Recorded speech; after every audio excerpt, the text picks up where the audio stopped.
getting them ready to be textured and painted. We cook down the popcorn, and when we get done spraying the popcorn with water, then we scrape it off. It leaves a light residue on the ceiling that needs to be sanded down before you put texture on it. Sometimes you still need to even prime the ceiling before you put texture on it and then knock it down. But right now we're in the process of sanding the ceilings down, which is probably the worst thing we do.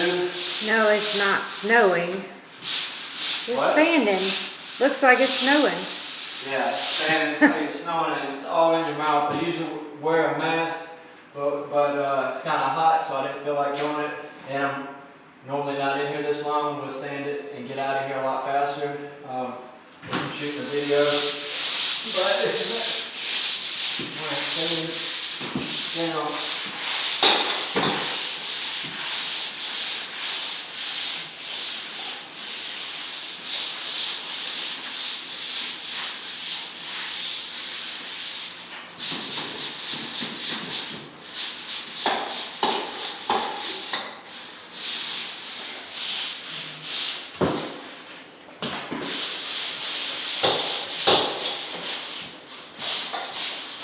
Don't have to worry about the light. We're putting a new light up.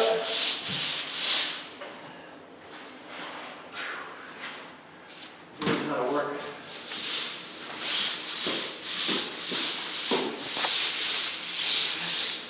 Everything over the top.